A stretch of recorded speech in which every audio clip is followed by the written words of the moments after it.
చూళనాడు సీమలలోన చక్రధరుని సేవయ సుఫలం దివ్య దేశ దర్శనమునని భవ్యధామమందుట సుభగం చోళనాడు సీమలలోన చక్రధరుని సేవయ సుఫలం దివ్య దేశ దర్శనముననే భవ్యధామమందుట సుభగం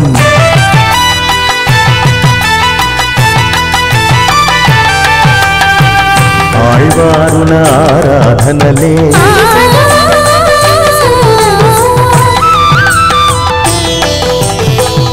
ఆళ్వారుల ఆరాధనలే ఆకృతి ధరించి వెలసే పరతత్వమునే సాహించే సురలోకమునే తలపించే చూళనాడు సీమలలోన చక్రధరుని సేవయ సుఫలం దివ్య దేశ దర్శనముననే భవ్యధామమందుట శుభదం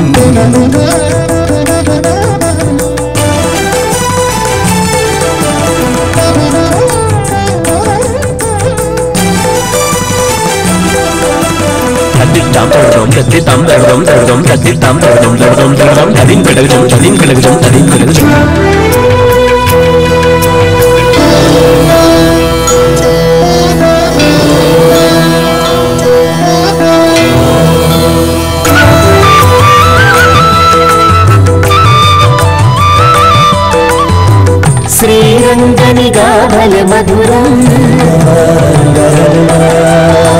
శ్రీభూతి గానన శుభదం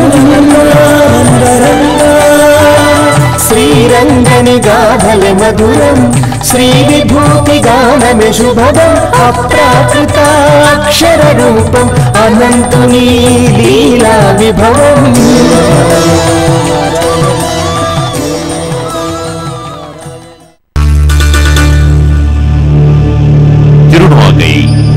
నాగపట్టణం ప్రబుద్ధముగ్ధాంబుజచారులోచనం సువిభ్రమం భ్రూలతముజ్వలాధరం శుచిస్మితం కోమలగండం ఉన్నసం లలాటపర్యంత విలంబితాలకం అని స్వామి యొక్క సౌందర్యాన్ని అభివర్ణిస్తారు ఆళ్వందార్లు అనే యామున మునులు. ప్రబుద్ధ ముగ్ధాంబుజ చారులోచనం, అప్పుడే వికసించిన పద్మంలా అతి మనోహరమైనటువంటి నేత్రద్వయము, అందమైన కనుబొమలు, అందమైనటువంటి చిరునవ్వు, అంతేకాదు ఆ తిరుముఖ మండలం అంటే ముఖమంతా కూడా విరబూసిన పద్మంలా ఉన్నదట. ఆ పద్మంలో 2 పద్మాలుగా ఉన్నాయట ఆ స్వామి యొక్క నేత్రములు.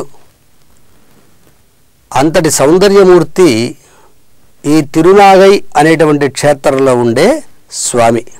అందంచేత మనందరి యొక్క ఆకర్షణల్ని పొంది మనందరినీ ఆకర్షించి తన సాన్నిధ్యానికి చేర్చుకొని చేరిన తర్వాత మన అవసరములన్నిటినీ కూడా నెరవేర్చి చివరి కాలంలో మనందరినీ కూడా తన లోపల దాచుకుని ఆనందాన్ని ప్రసాదించేటువంటి స్వామిని కీర్తించండి అని మనని ప్రబోధిస్తున్నారు తిరుమంగై ఆళ్వార్లు. అంతటి వైభవం కలిగినటువంటి ఈ తిరునాగై క్షేత్రాన్ని దర్శించి ఆ తిరుమంగై ఆళ్వార్ల యొక్క ఆదేశాన్ని మనం శిరసావహిద్దాం. నాగపట్నం తమిళనాట ముఖ్యమైన నగరం. పెరుమాళ్ల సన్నిధి బస్టాండ్కి ఎదురు వీధిలోనే ఉంది. నాగరాజైన ఆదిశేషునకు ప్రత్యక్షమైన స్థలం కావడం చేత దీనికి నాగపట్నం అని పేరు వచ్చింది. ఒకనాడు ప్రసిద్ధ రేవుపట్నమైన ఈ క్షేత్రాన్ని పెద్దలు ఇలా కీర్తిస్తున్నారు.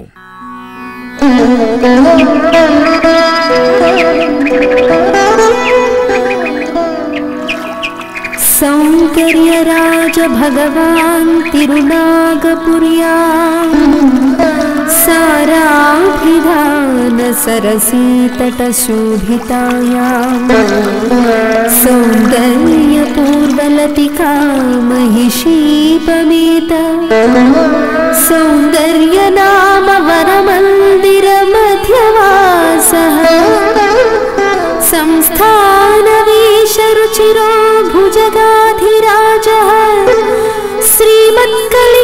मुनिसेवित दिव्यमूर्तिः प्राचीमुखः कलिजिदाह्वय सूर्यकीर्त्या भक्तेष्टदाननिपुणो भुवि राजते सौ भक्तेष्टदाननिपुणो भुवि राजते सौ।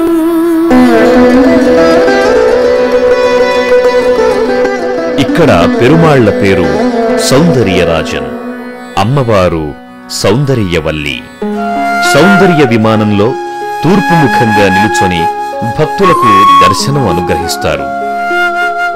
పుష్కరిణికి సార పుష్కరిణి అని పేరు. ఒకప్పుడు ఇది ప్రసిద్ధ బౌద్ధ క్షేత్రం. తిరుమంగయ్యాళ్వార్ల కాలంలో ఇక్కడ ఒక పెద్ద బౌద్ధారామం ఉండేది. అందులో బంగారు బుద్ధ విగ్రహం ఉండేదట. తిరుమంగయ్యాళ్వార్లు ఆ విగ్రహాన్ని సంపాదించి కరిగించి అలా వచ్చిన ధనంతో శ్రీరంగానికి గోపుర ప్రాకారాదులను కట్టించారట. ఈ ఆలయం సమున్నతంగా 7 అంతస్తుల గాలిగోపురంతో అద్భుతంగా దర్శనమిస్తుంది. ఆలయం లోపల పెరుమాళ్లు చాలా అందంగా ఉంటారు. ఒక్క మాటలో చెప్పాలంటే నిజంగా సౌందర్యరాజన్ అనే పేరు సార్థకం. కృతయుగంలో ఆదిశేషునకు, త్రేతాయుగంలో భూదేవికి, ద్వాపరయుగంలో మార్కండేయునికి, కలియుగంలో శాలిసుక మహారాజుకు, నాగరాజుకు ప్రత్యక్షమై వరాలను ప్రసాదించాడు. భృగు మహర్షి శాపంచేత పార్వతీదేవి తన సౌందర్యాన్ని కోల్పోయింది. ఆ మహర్షి ఉపదేశంతో ఇక్కడ తపస్సు చేసి తిరిగి సౌందర్యాన్ని పొందింది. కనుక దీనికి సౌందర్యారణ్య క్షేత్రం అని కూడా పేరుంది. నాగరాజైన ఆదిశేషుడు సంతానం కోసం ఈ క్షేత్రంలో భగవానుణ్ణి ప్రార్థించాడు. భగవానుడు సంతోషించి సంతానాన్ని ప్రసాదించాడు. ఆ కారణం చేత దీనికి నాగపట్నం అని పేరు వచ్చింది. భగవదనుగ్రహంతో నాగరాజు తన కూతురుని చోళరాజైన శాలిసుక మహారాజుకు ఇచ్చి వివాహం చేశాడు. శాలిసుకుడి కృతజ్ఞతగా నాగపట్నం దేవాలయాన్ని పునర్నిర్మించాడు.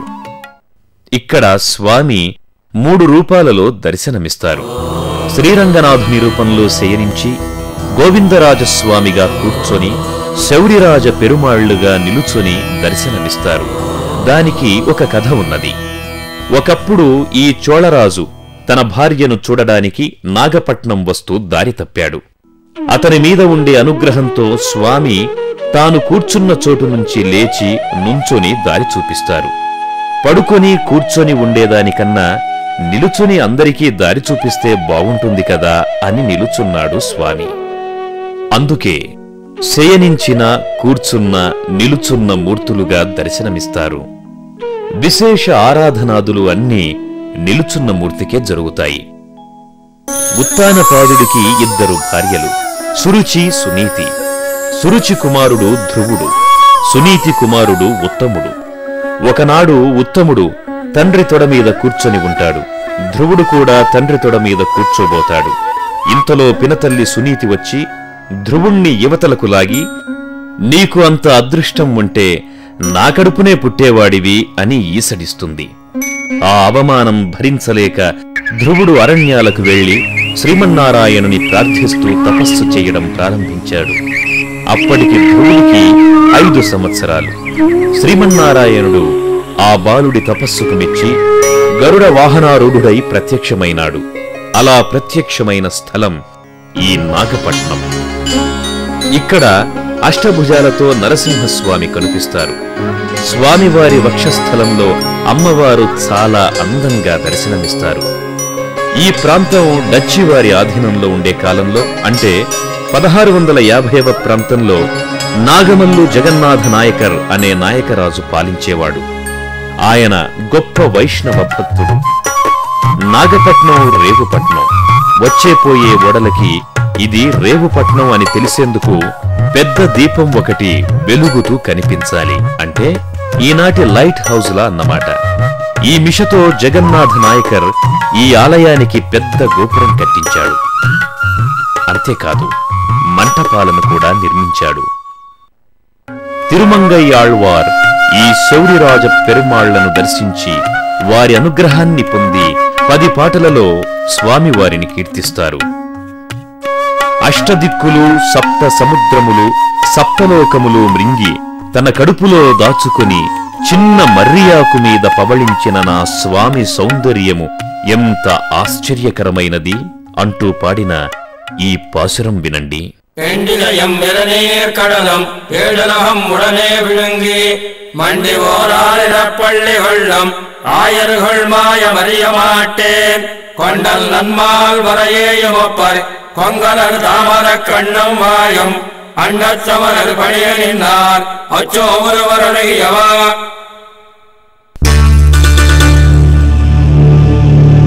తిరునరయ్యూర్ ఈ క్షేత్రానికే నాచ్యార్ కోయిల్ అని పేరు. అమ్మవారి సామ్రాజ్యం అప్రతిహతంగా జరిగేటువంటి క్షేత్రాల్లో ఇది ఒక క్షేత్రం. ఈ స్వామి తిరుమంగయాళ్వార్లని శ్రీ వైష్ణవులుగా మార్చి వైష్ణవ దీక్షను ప్రసాదించేటువంటి చక్రాంకణము అంటే పంచసంస్కారము అనేటువంటి సంస్కారాన్ని అనుగ్రహించినటువంటి మూర్తి ఈ తిరునరయూరులో ఉండేటువంటి స్వామి. శ్రీ వైష్ణవ దివ్య దేశాలలో అమ్మవారి ప్రాధాన్యత గల క్షేత్రాలు 3. వాటిలో మొదటిది శ్రీరంగానికి సమీపంలో ఉండే ఉరయ్యూర్, రెండవది శ్రీవరమంగై అనే పేరుగల వానమామలై, మూడవది ఈ తిరునరయ్యూర్. ఇది కుంభకోణానికి 8 కిలోమీటర్ల దూరంలో కుంభకోణం తిరువారూర్ రోడ్డులో ఉన్నది. ఇక్కడ ఒక విశేషం ఏమిటంటే సన్నిధి గర్భాలయంలో వాసుదేవ, సంకర్షణ, ప్రద్యుమ్న, అనిరుద్ధ, పురుషోత్తములనే వ్యూహామూర్తులు వెంచేసి ఉన్నారు. సాధారణంగా గర్భాలయంలో ఒక ధ్రువమూర్తి మాత్రం ఉంటారు. తిరువల్లిక్కేణిలో మాత్రం శ్రీకృష్ణుడు సకుటుంబంగా వెంచేసి ఉంటే ఇక్కడ స్వామి పంచవిధ వ్యూహమూర్తులుగా ఉండడం విశేషం. ఈ క్షేత్ర స్వామిని పెద్దలు ఇలా కీర్తిస్తారు.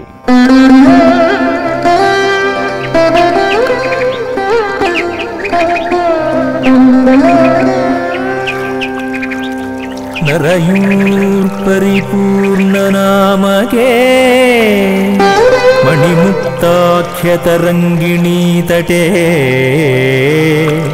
త్రిదశే ప్రదిశాముఖస్థితిః వరణం విక్కలతా సమన్వితః శ్రీనివాస విమానస్థో మేధావీ మునిసేవితః కలిజిన్ముని సంకీర్త్య రాజతే భక్తవత్సలః రాజతే భక్తవత్సలః.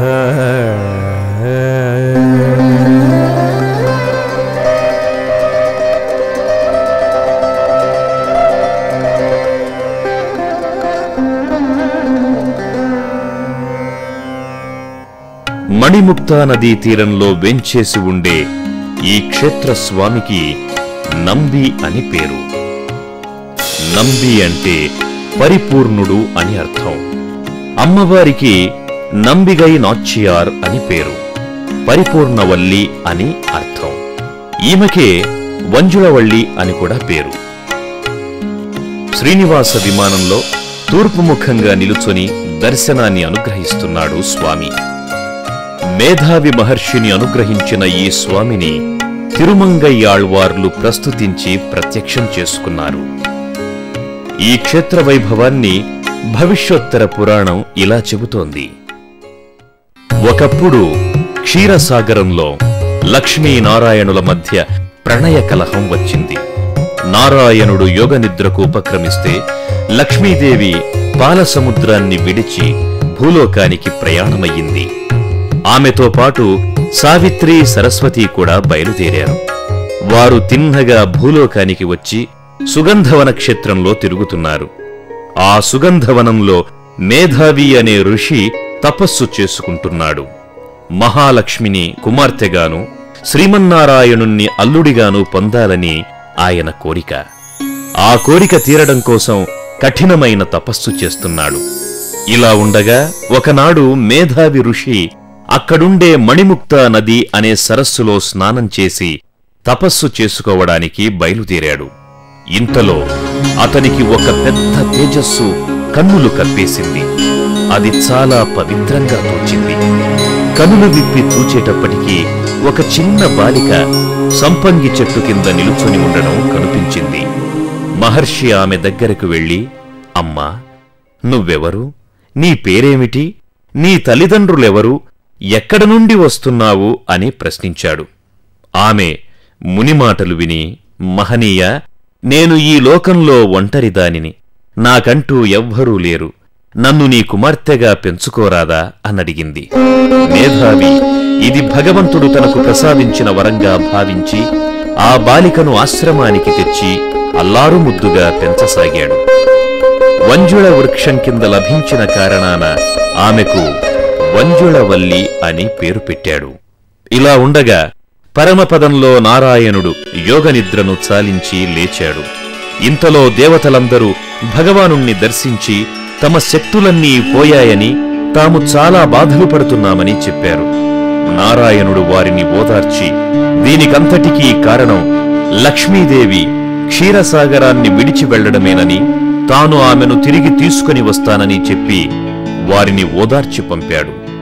ఇలా లక్ష్మీదేవిని వెతికి తీసుకురావడానికి నిశ్చయించుకుని తనను 5 వ్యూహారూపాలుగా విభజించుకున్నాడు స్వామి. సంకర్షణ రూపంలో తూర్పు దిక్కును, ప్రద్యుమ్న రూపంతో దక్షిణ దిక్కును, అనిరుద్ధ రూపంతో పశ్చిమ దిక్కునకు, సాంబ రూపంతో ఉత్తర దిక్కునకు వెతకడానికి వెళ్ళాడు. పురుషోత్తమ రూపంతో అంతరిక్షంలో వెతకసాగాడు. తన వాహనమైన గరుత్మంతుణ్ణి ఆకాశంలో ఎగురుతూ లక్ష్మీదేవిని వెతకమని ఆదేశించాడు. ఇలా వెతుకుతూ వెతుకుతూ పంచవ్యూహామూర్తులు మేధావి ముని ఉండే సుగంధవన ప్రాంతానికి వెళ్లారు. మేధావి ఋషి దివ్యతేజో విరాజితులైన వీరిని చూసి ఆశ్చర్యపడి తన కుటీరానికి ఆహ్వానించాడు. ఇంతలో గరుత్మంతుడు ఆ ప్రాంతంలో ఎగరడం చూసిన పురుషోత్తముడు లక్ష్మీదేవి ఈ ప్రాంతంలోనే ఉన్నదని గ్రహించాడు. అతిథి పూజా తత్పరుడైన మేధావి స్వామిని భోజనానికి పిలిచాడు.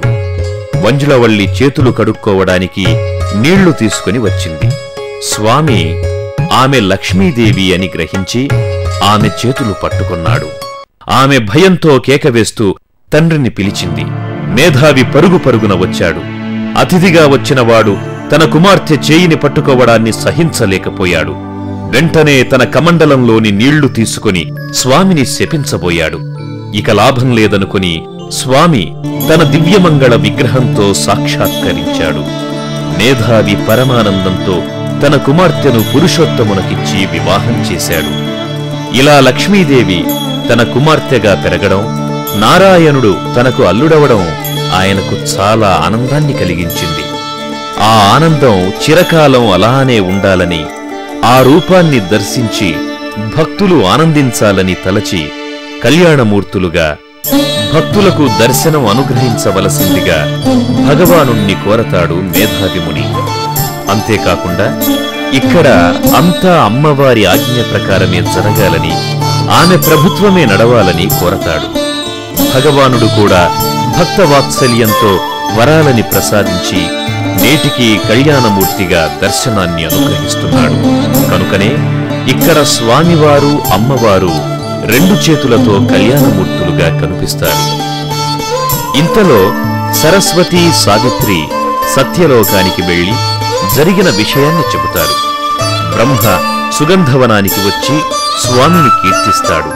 తాను కూడా సదా స్వామి సన్నిధిలో ఉండేటట్టు వరాన్ని కోరతాడు. నేటికి గర్భాలయంలో పంచవ్యూహామూర్తులతో పాటు బ్రహ్మ కూడా మనకు కనిపిస్తాడు.